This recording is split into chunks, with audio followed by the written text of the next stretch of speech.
আচার করতে গেলে তো রোদ দরকার হয়, রোদ লাগে অনেক, তবুও আমি করছি, দেখি এরকম কি হয়।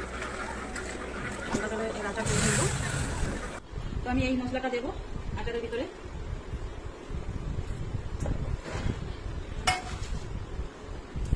এই মশলাটা দিয়েই করা হবে, কেনা মশলাটা। এই মশলাটা এখন আমি পুরো ওইসে মাথায় রেখে দেবো, পুরো এক রাত রেখে দেবেন মাথায়। মশলাটা ভালো করে গায়ে লাগবে। মশলা দিয়ে রেখেছিলাম তো, একদিন এক রাত আমি রেখেছিলাম এটা। তো এখন এই তেলটা গরম করবো, আমার তো দেখাও এটা। দেখো এখন তেল দিচ্ছি, এখানে 1 লিটার তেল আছে, তো 1 লিটার তেল মতো লাগবে না আমার। আমার তেল গরম করা হয়ে গিয়েছে। তো এখানে একটু ঠান্ডা করুন, একদমই ঠান্ডা করা যাবে না, হালকা উষ্ণ গরম থাকবে, যেহেতু আঙুলটা কি করা যায়, একদমই ঠান্ডা করা যাবে না। এখন তেলটা আগে দেখুন, ভালো করে রেখে দেবো।